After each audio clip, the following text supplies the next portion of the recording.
Hello everyone. आज हम लोग स्टोइकोमेट्री के बारे में बात करेंगे। तो सबसे पहले जानना ज़रूरी है कि स्टोइकोमेट्री एक्चुअली क्या है। So we need actually stoichiometry में हम लोग के थ्रू हम लोग ये जानना चाहते हैं कि जैसे कोई भी प्रोडक्ट है और रिएक्टेंट है, राइट। तो कौन सा रिएक्टेंट कितना कंज्यूम होगा, कितना प्रोडक्ट कितना प्रोड्यूस होगा, इसके बारे में हम लोग जानने की कोशिश करते हैं और इसके रिलेशनशिप के बारे में डील करते हैं। तो फर्स्ट ऑफ ऑल हम कैसे किसी भी प्रॉब्लम को स्टोइकोमेट्री के थ्रू सॉल्व करेंगे ये जानने की कोशिश करेंगे। तो सबसे नंबर 1 कि हमें बैलेंस इक्वेशन चाहिए।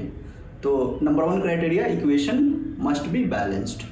तो ये हमारा सबसे ज़्यादा इम्पोर्टेंट क्राइटेरिया है।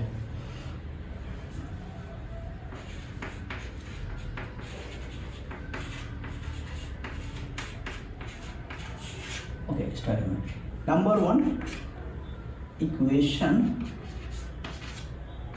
मस्ट बी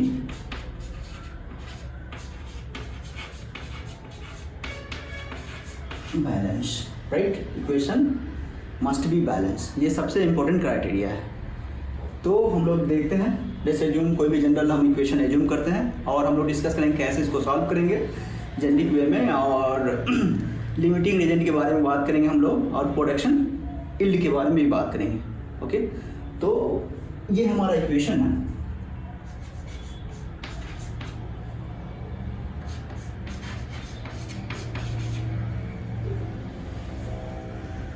ये हमको दे रहा है जैसे कि रिएक्टेंट ए एंड बी है और वो रिएक्ट करके हमें दे रहा है बी एंड सी एंड ई। तो हम लोग ये लिख देंगे M4D। ओके, नाउ हमें रिलेशनशिप फाइंड आउट करना है कि भाई कितना मोल ऑफ ए और कितना मोल ऑफ बी जो कंज्यूम हो रहा है उसका क्या रिलेशनशिप है, जो प्रोड्यूस होगा उसका क्या रिलेशनशिप होगा, इसके बारे में हमें जानना है, राइट। तो हम लोग कैसे जानेंगे? तो उसके लिए हम स्टोइकोमेट्रिक रिलेशनशिप का एक सहारा लेते हैं। तो नंबर 1 ये जो बैलेंस इक्वेशन है इसमें जो होता है इसको हम कोएफिशिएंट बोलते हैं। इसका नाम क्या है?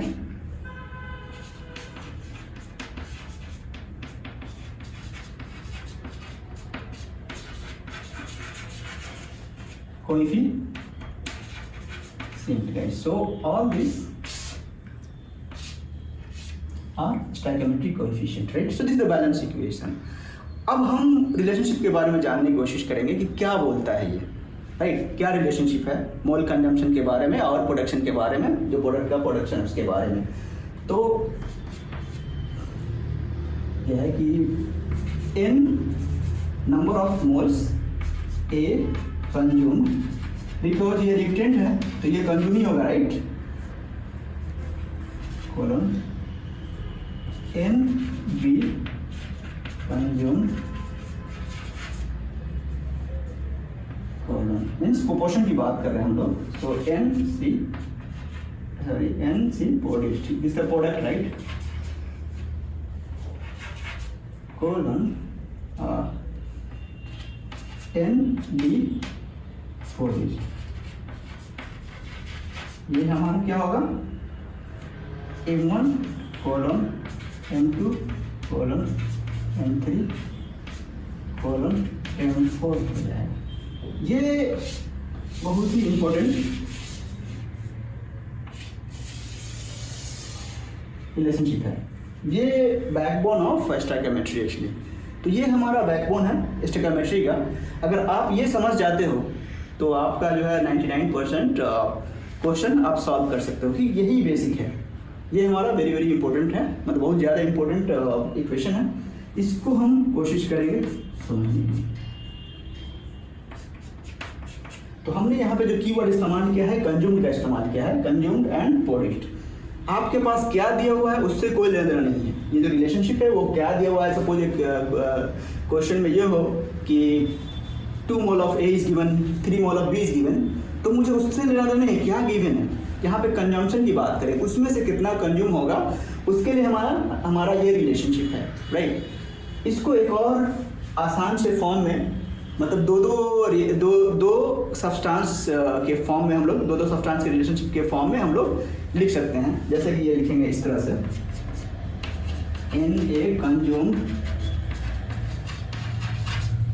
Divided by n B consumed. This means what? Number of mole of B consumed will be what?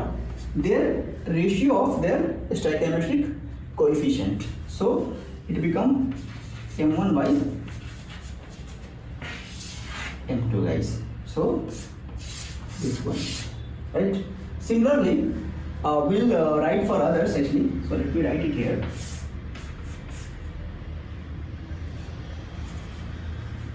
NC produced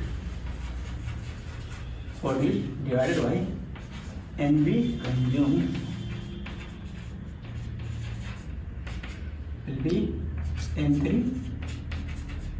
by M2, guys. Right. So the fourth one I'm not writing. तो ये हमारा overall relationship है, right? तो ये बहुत ज़्यादा important है। अब हम एक्सप्लेन करेंगे इसका, इस रिएक्शन का इस्तेमाल करके, इस इक्वेशन का इस्तेमाल करके हम एक्सप्लेन करने की कोशिश करेंगे कि जो लिमिटिंग रिएजेंट, राइट, कौन सा प्रोडक्ट कितना प्रोड्यूस होगा, कौन सा प्रोडक्ट और कौन सा रिएक्टेंट कंप्लीटली कंज्यूम हो जाएगा, कौन सा रिएक्टेंट जो है ना वो बचा रह जाएगा, उसके बारे में हम लोग डिस्कस करेंगे। तो होपफुली आप लोग इसको नोट कर लिए होंगे।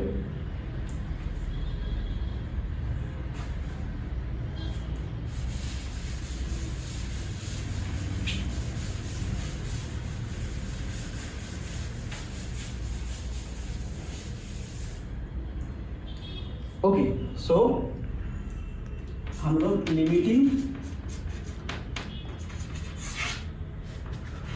रिएजेंट की अब बात करेंगे।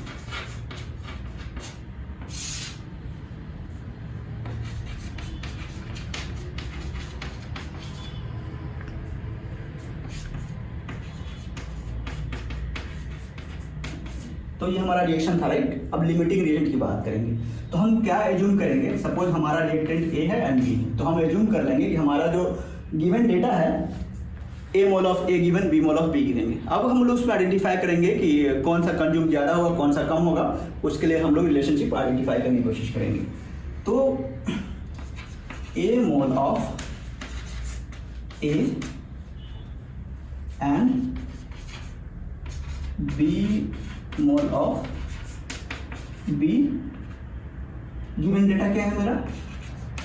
अगर मान लिया जाए कभी हमें ये दिया गया है कि ए मोल ऑफ ए दिया हुआ है, बी मोल ऑफ बी दिया हुआ है, राइट? तो अब हमें लिमिटिंग एजेंट फाइंड करना, उसके लिए कंडीशन हम लोगों को ड्राइव करना है। तो हम लोग कैसे करेंगे, राइट? तो उसके लिए हम सबसे पहले ये करेंगे कि जो कंज्यूम्ड है उसका तो हमें रिलेशनशिप मैं पहले बता चुका हूँ कि क्या किस प्रोपोर्शन में कंज्यूम्ड होगा वो पता है हमें। तो हम यहाँ पे लिखेंगे in A number of moles of A consumed divided by number of mole of B consumed. ये हम थोड़ा सिंबल का इसका नोटेशन का इस्तेमाल करें, इसका ध्यान रखना पड़ेगा आपको। ये क्या हो जाएगा, हमारा रिलेशनशिप से हम जान रहे हैं कि M1 बाई M2 होगा, जो हमें स्ट्राइक से पहले हम जो बताएं कि ये रिलेशनशिप होल्ड करता है कोई भी बैलेंस इक्वेशन के लिए, वो आपको रिमेंबर करना जरूरी है, वो आपको याद रखना पड़ेगा। तो ये हमारा जो स्टोइकोमेट्रिक रिलेशनशिप है उससे हमें पता है। अब हमें आइडेंटिफाई करना है कि कैसे क्राइटेरिया आइडेंटिफाई करना है कि कौन सा A and B mole of given है, मतलब A mole of A given B mole of B, then उसका कौन सा लिमिटिंग रिजल्ट है वो आइडेंटिफाई करना है, राइट? तो आज का गोल मेरा यही है, तो इसको हम लोग कोशिश करते हैं ड्राइव करने का। तो जस्ट यहाँ पर राइट कर लेते हैं, एज्यूम करो ए सिनारियो, एज्यूम हम कर लिए कि भाई ए इज लिमिटिंग रीजन। तो उसके लिए क्या कंडीशन हमारा आना चाहिए, right? A is limiting reagent मतलब A has been used completely, right? A has been used completely. अगर हमारा लिमिटिंग रीजन है तो A has been used completely, मतलब वही लिमिट कर रहा है, वो यूज हो, जो भी यूज हो जाए कंप्लीटली इन द रिएक्शंस को हम लिमिटिंग रीजन बोलते हैं। तो हम लोग यहां पे लिख देंगे, अब हम ए में ए हमारा आ जाएगा ये यहाँ पे आएगा और हम ये क्या एन बी कंज्यूम कितना कंज्यूम हुआ, अगर ये लिमिटेड है तो वो हम कोशिश करेंगे। ये m1/m2 हमारा हो जाएगा। अब हम इसको क्या एन बी कंज्यूम क्या बोलेंगे, N B consume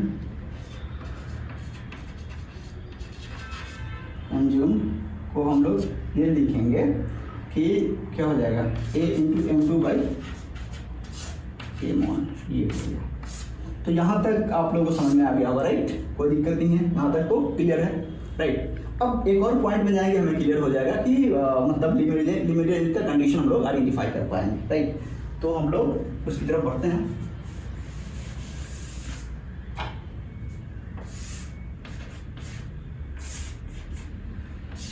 okay guys, तो अब हम क्या करने वाले हैं यहाँ पे एन बी कंज्यूम, राइट? तो हमको ये पता है कि जो बी है वो रिमेनिंग है, तो हमें ये है कि बी तो कम्प्लीटली कंज्यूम नहीं होगा। अगर एक सिनेरियो हो कि बी अगर कम्प्लीटली कंज्यूम हो गया तो n B consume equals to what, the number of moles the B will be equal to the B, right? वो हो जाएगा। तो एक सिनेरियो हम लोग बोल रहे हैं कि if B is consumed also, consume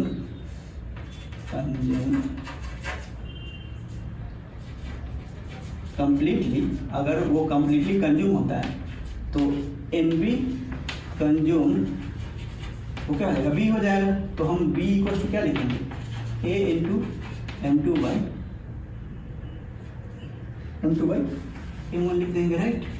तो हम a/b हमें क्या मिलेगा, m1/m2। तो ये एक है कि अगर वो कंप्लीटली कंज्यूम होता है तो हम ये वाला चीज़ डायरेक्टली इस्तेमाल कर लेंगे। जो हमारा पहला ये था वो है कि कंप्लीटली कंज्यूम होता है तभी हम लोग वो रिलेशनशिप पे आते हैं, ठीक है? तो ये हमारा नाउ बी है कि भाई ए इज लिमिटिंग रिएजेंट, राइट? तो हमारा ये सिनेरियो तो होल्ड नहीं होगा। तो इस केस में क्या होगा हमारा कि बी जो है वो greater than n B consume होगा, राइट? वो तो होगा, राइट? तो हम यहाँ पे लिखेंगे एन बी कंज्यूम, जो मेरा ये था यहाँ पे इसको हम डाल देंगे वहाँ पे। तो ए इंटू m2 अगर हम m1 करते हैं फिर क्या आएगा, अगर हम इसको फिर से करते हैं तो ये है b/a इक्वल्स टू b2/m1। और हम ये कर सकते हैं, इसको और भी तरीके से ये इसका लिख सकते हैं कि भाई a/b लेस दैन m1/c। अगर मान ले ये होता है तो हमारा इनइक्वालिटी क्या होता है, चेंज होता है। अगर हम 1/, करते हैं उसको रेसिप्रोकल करते हैं तो वो चेंज हो जाता है। तो ये मेरा कंडीशन है। किसका कंडीशन है कि ए अगर लिमिटिंग रिएजेंट हो तो हमें ये कंडीशन पे पहुंचना चाहिए। मतलब number of moles of A given divide by number of moles of the B given, वो अगर लेस देन जो stoichiometric coefficient of A by stoichiometric coefficient of B अगर होता है तो वो हमारा क्या होगा कि उसके हम आइडेंटिफाई कर लेंगे ए लिमिटिंग रिएजेंट, राइट?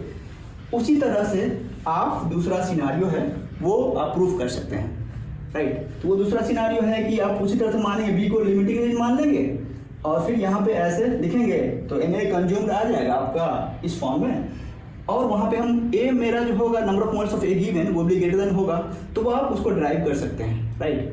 तो ये हमारा जो डेरिवेशन है, जनरली यहाँ पे दिक्कत होती है कि कैसे आता है ये कंडीशन, कैसे आता है। तो नेक्स्ट वाला जो कंडीशन है, जो नेक्स्ट कंडीशन है कि जब एक कंडीशन तो ये हो गया कि जब वो कंप्लीटली कंज्यूम्ड हो जाए, तो उस केस में है कि number of moles given of A divide by number of moles of given B equals to what, the stoichiometric coefficient का जो वो रेशियो होता है वही हो जाएगा, वो उसके बराबर होगा वो। ये हमारा सिनेरियो हो गया। दूसरा है कि ए अगर लिमिटिंग रिएजेंट है तो उस केस में क्या कंडीशन होगा, तो number of moles of A given divided by number of moles of B given must be less than what, that the stoichiometric coefficient of A divided by stoichiometric coefficient of the B. तो ये हमारा condition हो गया। तीसरा में अगर B के case में कि बी अगर लिमिटिंग रिएजेंट है तो वो उल्टा हो जाएगा, b/a हो जाएगा, राइट? तो ये है गाइस। तो I hope you have understood it, right? So thank you very much, and we'll try to bring you up more videos, something interesting, right? Something like this one, right? Where the more confusion will be there actually, guys. So thank you guys, thank you for watching. We'll come up with more videos, and we'll solve some more numerical questions once we are done with this chapter. We'll try to solve more questions, guys. Thank you guys.